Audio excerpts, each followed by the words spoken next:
Hi, everyone, and welcome to Legal Management Talk, where we're covering every angle of legal management. I'm your host, Justin Eskenazi. Today, our guest is Micah Remley. He's the CEO of the workplace management platform, Robin, and he's going to be talking to us about a subject that still continues to be top of mind for a lot of people in the legal industry, and over the last 5 years, it's really never not been relevant, and that is hybrid work, remote work, return to office policies, and everything that's involved with that. So first of all, thanks for being here, Micah. How are you? Thanks for having me, Justin. Excited to be here today and talk about a topic that doesn't elicit many feelings or thoughts or opinions. So really excited to jump into this easy, straightforward topic with you. Yep, just general apathy, I think, is the way most people approach this. So yeah, some part of me still finds it hard to believe that now, basically 5 years on since the pandemic started, that we're still having a lot of conversation around hybrid work and what it means, what it looks like. Should it continue? Should it end? How do we approach it? Do you get that same kind of sense of, like how have we not yet found the perfect formula? Yeah, you're definitely right. And I think it's a few things. So first is it's intentionality about the problem you're trying to solve. And I think that's what we've seen. In fact, there's an article in the Wall Street Journal just a week or two ago about some big return work policies by big companies like Amazon and others. And it said employees and employers have fallen into a standard rhythm, which is every year employers say they want their employees back in the office more, then employees don't do it, and wash, rinse, and repeat every single year. And that's what it looks like. And the reason why is there's this lack of intentionality about what are you trying to accomplish? And is it you just want people back in the office, or what's the point of it all? And I think that's what we've seen. What's amazing, though, is we've seen that with the majority of companies. But what we have seen is this group of companies that have really figured it out and are figuring it out well. They're in the minority right now, but that list is growing. So we see a model that is working for folks. We understand what that looks like. We understand what the puts and takes of that are. Is it right for every company? And once again, it depends on your culture. It depends on lots of things. And we'll talk through that during this podcast. But there is a formula that's emerging that's a best practice that does work. And I think that gives a lot of hope to the people out there that are struggling with this very topic right now. Yeah. So what is that formula? What are you seeing nowadays that people are working out? Yeah. So let's start at the beginning. Mm-hmm. The real problem is there's this great divide in the term you use, whether we say flexible work or hybrid work. When I use that terminology amongst the main constituencies in this debate and discussion, it turns out that they have two very different views of what those two things mean. It's almost like one person is saying green and the other person is saying black, right? It's just two very different things. So when you say flexible work or hybrid work or when employers say that, and typically executive level employers, what they mean is you have some flexibility around your work, but you're spending most of your time in the office. The office is your home base, but you have some flexibility to work from home on days that work for you and everything else.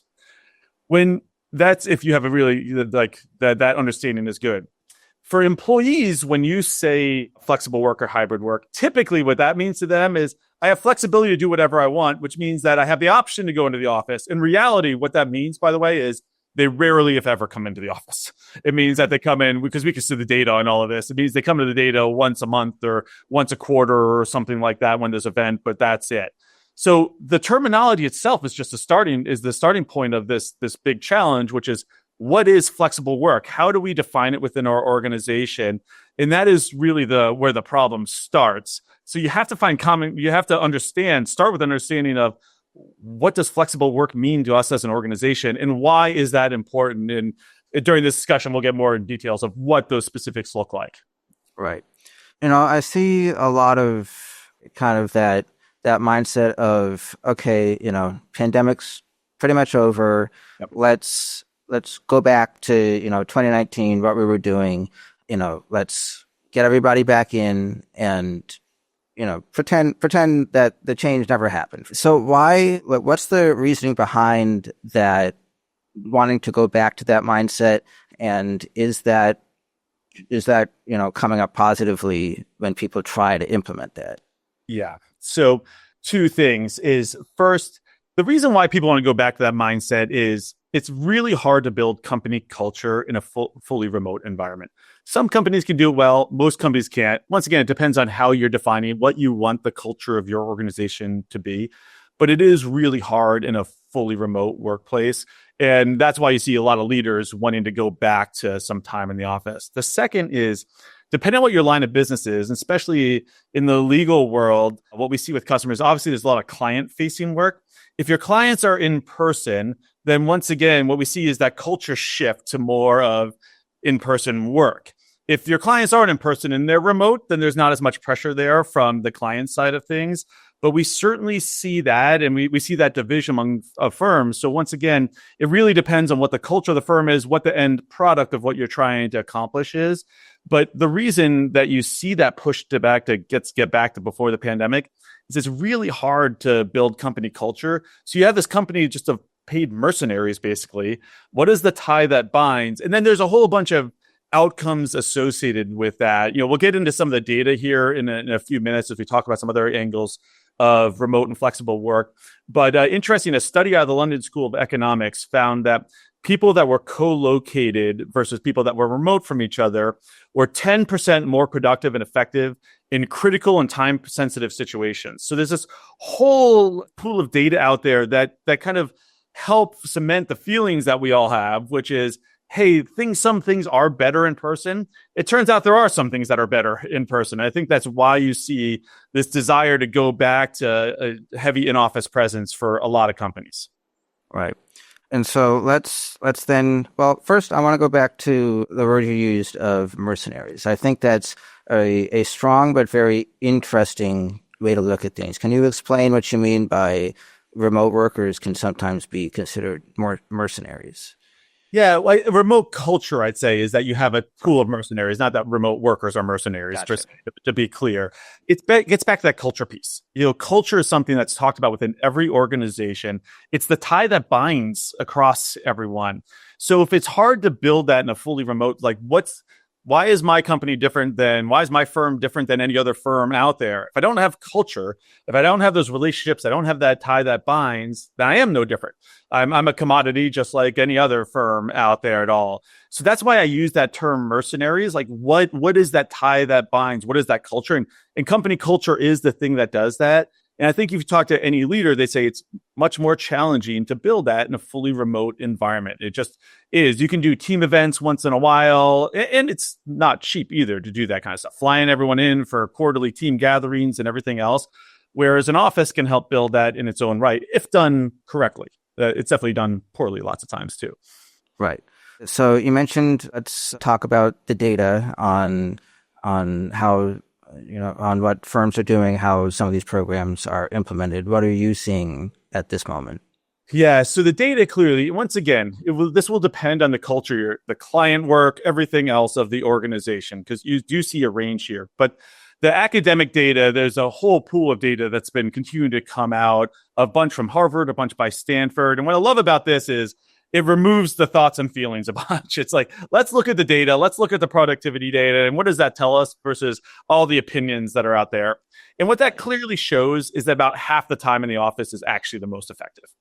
So half the time allows you to have that collaboration, allows you to have the FaceTime, the impromptu discussions and everything else. At the same time, it allows employees the flexibility to have heads down time at work to kind of work through stuff to get the commute time back. So that way they're not wasting a quarter of their day commuting back and forth to the office. So 2 to 3 days a week really is settled in as the right amount of time across numerous academic studies that is the right time in the office. So typically that's kind of what we're seeing as the starting point for most organizations as they think about what the right hybrid policy is for them. And then adjustments up or down based on that cultural part or the client needs or whatever else that might be. So we see some settle on 4. That's the right way. We see some go into 5. Can I say that's the wrong thing? I can't say that's the wrong thing. Maybe that's the right thing for their organization. And we see some doing 1 or 2. But once again, usually people are starting with that 2 to 3 days as the starting point. And the research really shows that is the right place to begin thinking about the problem set. Hi there. This episode is brought to you by NetDocuments, the #1 trusted cloud-native and intelligent document management platform used by legal professionals worldwide. NetDocuments empowers law firms, corporate legal departments, and public sector organizations to organize, secure, and collaborate on documents effortlessly, wherever work happens. With built-in knowledge management, powerful automation, and AI tools, NetDocuments turns your document repository into a hub of insight and productivity. Learn more at netdocuments.com and find out how smarter work starts here. Gotcha. And then I know there's also some research out there about kind of those intrinsic effects of being in the office, in addition to the overall culture, just in terms of employee performance and what that looks like when they're at home most of the time versus when they're in the office. Can you speak to some of that? Yeah, I'd love to. So I'll cite two really interesting studies here. Once again, I'm really going to cite the data because you could get anyone on the show to go on about opinions and everything all day long. And then talk about the data, the peer-reviewed data. There's a really interesting study that looked at performance in the office space. And what they found was that if you sit within 25 feet, and had to be 25 feet, of a high performer, you got a 15% performance boost in your performance. And the reason for that was twofold. So one, not surprisingly, was I heard how that person was doing their work. So I can hear how they're talking to clients. I can hear what they're doing and everything else. So I learned from them. But what's interesting is there was another piece of it why you got that performance boost. And that was peer pressure. And it's pretty amazing. You can think about it in other parts of your life, whether you've ever been on a team or whether you go to the gym versus work out at home, whatever it might be. That peer piece is really important. It helps raise your level. When you have one person raising the bar, then it turns out the people around them, they raise their bars too. And that's a really important part of the performance boost that you get with time in the office. And what's really, really interesting about this study is they actually found that there's a negative effect if you sit near a low performer. So if you sit within 15 feet or 25 feet of a low performer, you actually got a performance decline. And guess how they solved it? So in this study, they're doing this a randomized study. They're doing everything. Guess how they figured out that you could solve that problem? How? They would move the low performer to a remote corner of the office and then gone. Then the problem was gone. And once again, it shows you the value of the proximity, right? Proximity really has meaningful impact. There was another study that came out of the journal Nature. I mean, it's probably the most highest regarded scientific journal on the face of the planet, or one of the highest. And what they looked at was innovation in scientific papers. Now, this data set is a bit old, so we could say, hey, listen, they looked at a very broad data set over many decades. So they didn't have all of the communication and collaboration tools that we have today. But there's one thing that stands out in that study that I think is really interesting. And what they found was that there was more likelihood of a breakthrough innovation when two researchers were co-located versus when they were not co-located, when they were in separate settings in different places. And what they found was even more important is that when they looked at two different groups of people, that if you had a senior researcher and a more junior researcher on a project, that if they were remote, they were even more likely to not have breakthrough innovation. But if they're co-located, they're just as likely as any other group to have a breakthrough innovation. And it shows this idea of status. Once again, this is sort of an idea that if you talk about opinions, we always say, what about the employees coming up through the chain? And this shows the data is real, that if you are more likely to have a senior person and a junior person in a remote setting, they're more likely just to defer to the senior person, and that stifles innovation and new ideas. But if you have them co-located, it actually doesn't at all. And that's a really interesting finding in that data set. Yeah, that makes a bit of sense. And, you bounce ideas off each other, and that's how you get new ideas. So that's understandable. The idea of them being located close to each other, it ties into the next thing I want to talk about, which is office design. And that's something that we've actually covered quite a bit on this podcast because it's so important, and people are always looking for new ways to make sure their office is ideally designed for today's environment. But I would imagine that gives an added impetus to really make sure that your office is tooled so that the high performers can influence others, as opposed to being in, their corner office and, I'll see you at 3, otherwise my door is closed, like that kind of thing. It has huge impacts on office design. And this is where I talk about lack of intentionality, because your office design needs to begin with, what do you want the culture of your organization to be? And what do you want the in-person part of that culture to be? So to your point, if I'm in the office, we actually did a study on this, right? So we looked at all the data. We have thousands of customers that are using Robin all over the world. And we said, all right, what percentage of meetings in an office are one person sitting alone in a conference room, obviously clearly on a video conference call someplace likely. So what we found is across all the meetings, across tens and tens of thousands of locations, office locations around the globe, hundreds of thousands of conference rooms, what we found was that 50% of meetings are someone sitting alone in a conference room. So this gets back to the point we started with. You're making me come in the office, and then I'm sitting half my time alone in an office or a conference room. Why did I bother coming in the office in the first place? I might as well not have done it. So the first thing is back to what is that culture? So what we see is this a rise of a few things, is that things like team days, anchor days. Hey, we want people in on the same days. And then to make that work, what you really have to do, it's not just an office thing. You have to make sure that meetings are aligned. Your in-person meetings, it'd be like, we see it here. We see it all over the place. People come in for those anchor days, then they go spend all day, that 50% number, on video conference calls with their remote colleagues. Well, once again, why'd I bother making you come into the office then if that's what you're going to do? Right. So thinking about schedules, getting those. So like what we've done here at Robin is we have the team meetings, everything else, we have those on our anchor days. So that way we make sure that the in-person things that are important are happening on those anchor days. The second thing then is, all right, if let's say I'm one of those kind of pure hybrid companies, I'm 2.5 days in the office, 2.5 days at home. I'm like pure, like split work. The time at home is going to be my heads down work, right? I mean, that's kind of why I have those days at home, is that tends to be better for the heads down work. So that means my in-person work really needs to be on those. So how is the office designed to support that? Once again, if I'm in an office with my door closed all day, is that supporting that? Or should we think about more open seating, more bullpens, shared offices? We see a lot of companies doing more shared offices now, even with more senior partners and that kind of stuff. So that way they, on those days in the office, they have that. They might have a conference room next door so they can bump into it really quickly. But this is what I talk about. People are figuring it out. They're figuring it out because they're starting with a start. Like, what are we trying to accomplish? Then what are the company-wide changes we need to do to accomplish that? Then what does that mean for the office, and how do we design the office to make sure that we meet those needs? And we can go into a whole bunch of different examples of that. I'm happy to dive into other areas of it too.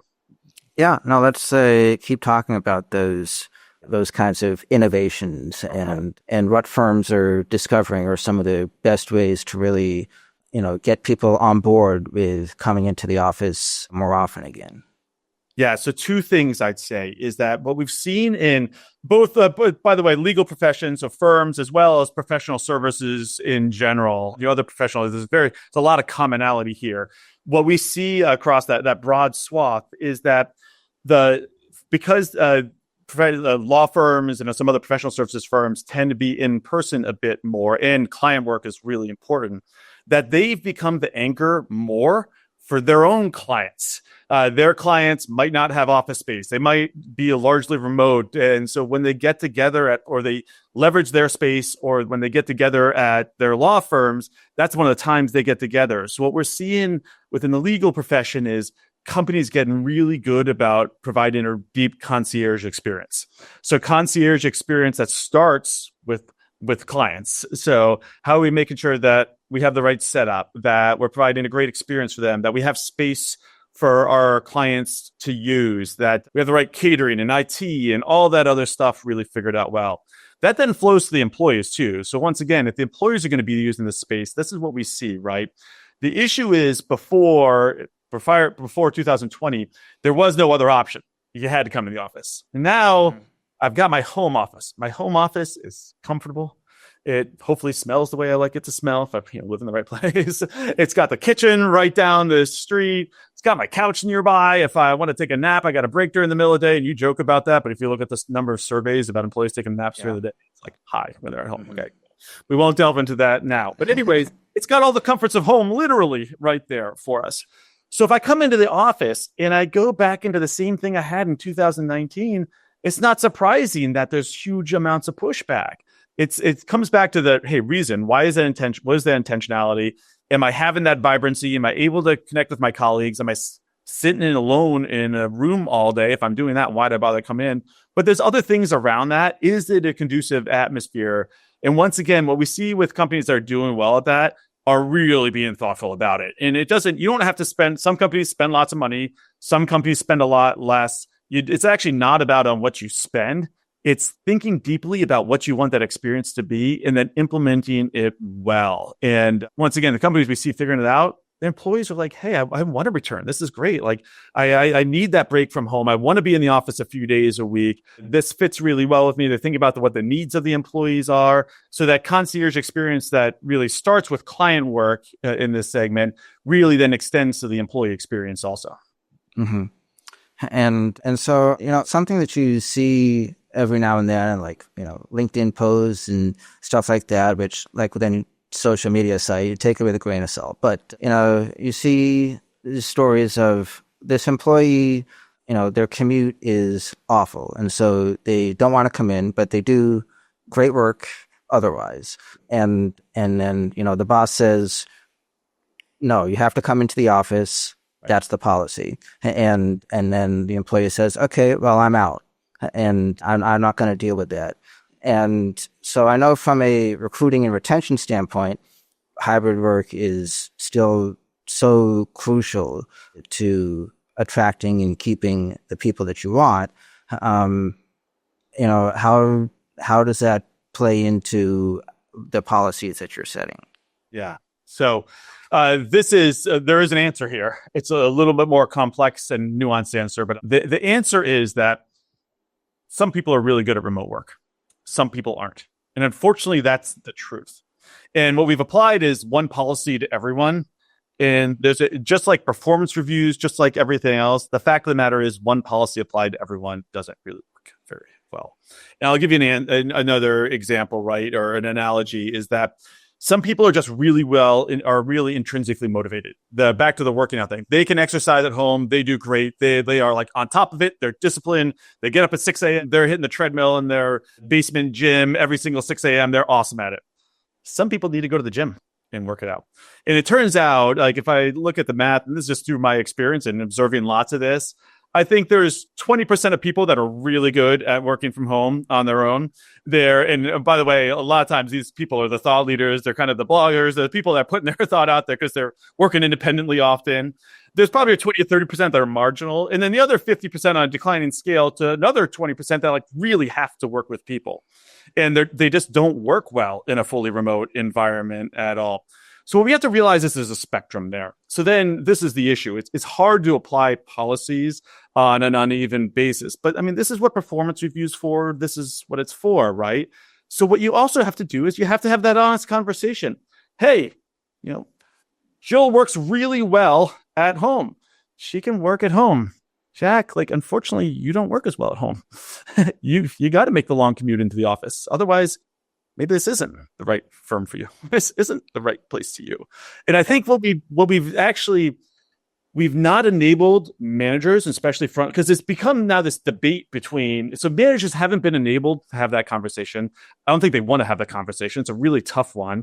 I think senior leaders, so it's become this big thing directly from senior leaders to frontline employees, but it really shouldn't be. It should be other management decisions. And I think that ultimately, for most organizations, 20 to 30% people working fully remote is probably just fine. They will self-select. They are the good remote employees.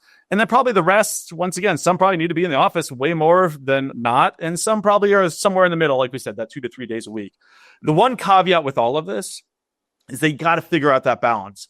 Because if you have your high performers, or a bunch of remote people and everything else, you can imagine there's an adverse selection here then, that only the people that are, I'm saying, yeah, you have to come to the office are coming in.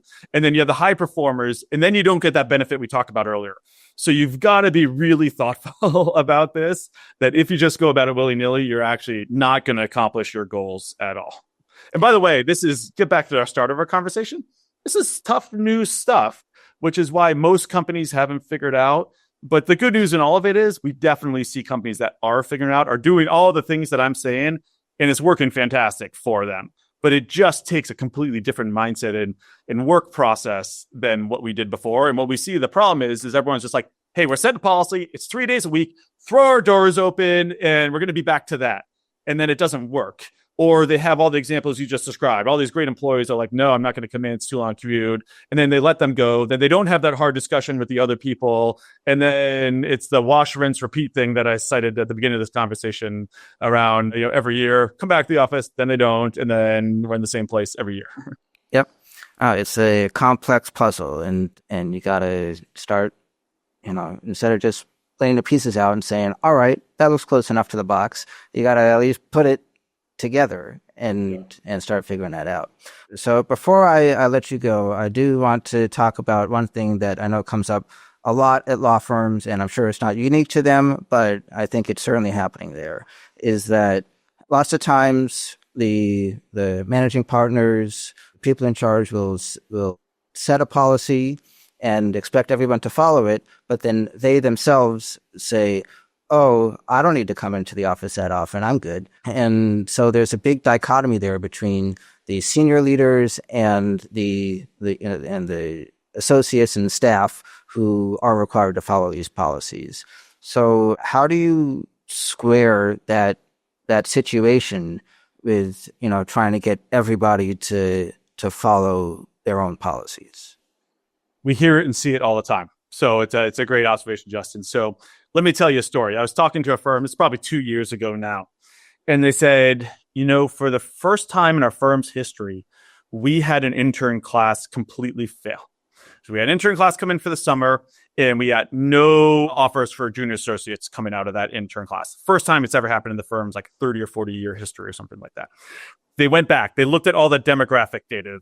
They looked at the test scores, the schools. They looked at everything. So there's nothing that shows that this should have happened with the class. The only thing that they find that is a causal factor was what you just described. Everyone was remote. The interns were coming in some, but most of the partners, the senior level folks, were all off at their places in the Hamptons or Miami or wherever they went off to during the summer. They weren't around during the summer. So the firm had to make a decision. They said, you know what? The promotion cycle and coming up through junior associate is critical to the long-term viability of our firm. It's an existential threat. If we have this happen more often, we will cease to exist as a firm in the long run. We need to address it. So what they actually did was they created a policy for partners during the summer that they had to be in the office 4 days a week, unless they were on vacation, it was a specific vacation week or whatever, but 4 days a week in the office to address the exact problem you just described. What they found were the junior employees just weren't getting the training. They weren't getting the knowledge transfer. They weren't figuring out what their work process needed to be and everything else. And it was causing failure in that promotion cycle. And I think this gets back to the intentionality part that we had before, which is, what is the purpose of just having people in the office? Why? Once again, why? You have to have a reason for it. And then you have to then build, all right, what's my program? What's my process? What are my policies? What's the office need to look like? What does that mean for everyone? What does everyone's calendars and work cycles need to look like based on whatever policy that we set that we want people in the office? Because you have an end result in mind. And I think that story is a really good example that if you kind of just go about this willy-nilly, then you're going to have a bunch of negative outcomes associated with it. And then, once again, across the employee base, how does everyone else think about if the partners aren't coming in? Then they view it goes back to the beginning. They view the office as optional. And then you don't get the culture that you want to build ultimately. So we definitely see that a lot. And I think the only way is to really think deeply about what you want to accomplish, because it can have some really bad outcomes if you're not thoughtful about it. Right, definitely.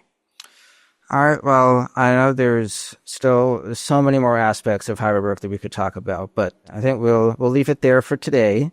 And so thank you so much, Micah, for being here and sharing all that data and giving us those insights. Thanks, Justin. It's always great to talk about this stuff. So thank you for having me on the episode today. Of course. And thank you to our viewers and subscribers for tuning in. Please be sure to give us a like or comment on YouTube, subscribe to our YouTube channel, and you can find Legal Management Talk wherever you get your podcasts. And as always, you can learn more about ALA at alanet.org. Until next time.